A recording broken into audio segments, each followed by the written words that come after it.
Uy, sayo pa sa buntag na nag-comment. Sana to ha. Paring Jerome, kung isog ka, hagita si bad boy ng Cebu ug boxing. Kayang iyang kalaban na si Ferdinand de la Merced. Medyo gamay man tog lawas.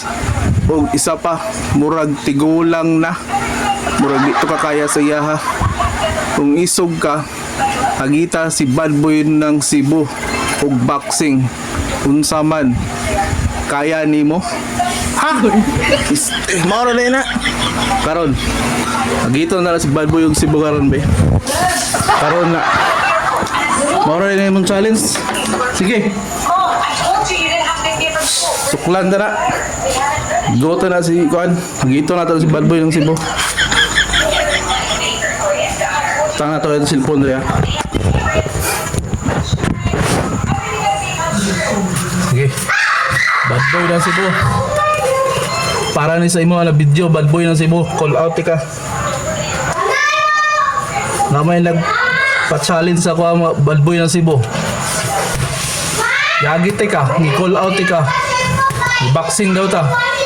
Kay gamay daw na yung kalaban na ron. Si Ferdinand de la Merced.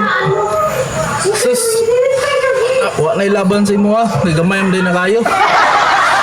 Ako ang hagitan, bad boy ng Cebu. Kay murag dugay-dugay na ko nagpakulata oh. Kung sakto-sakto na akong lawas para sa imo dyan eh. Boxing na yung gusto nimo. Dire oh, tahan tigag gamay na ako ano.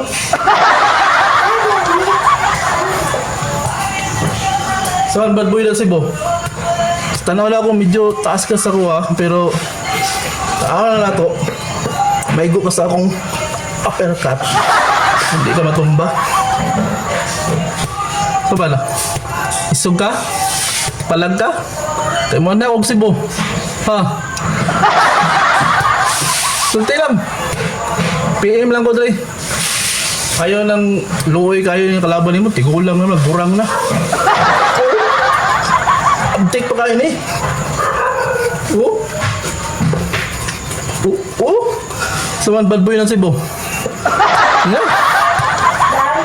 Imo mo lang hagito na di ba na boxing hero? Dire ka sa legit oh.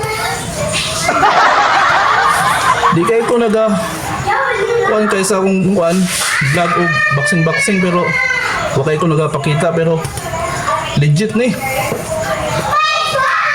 Saman? Ha? Wala to na ko ha?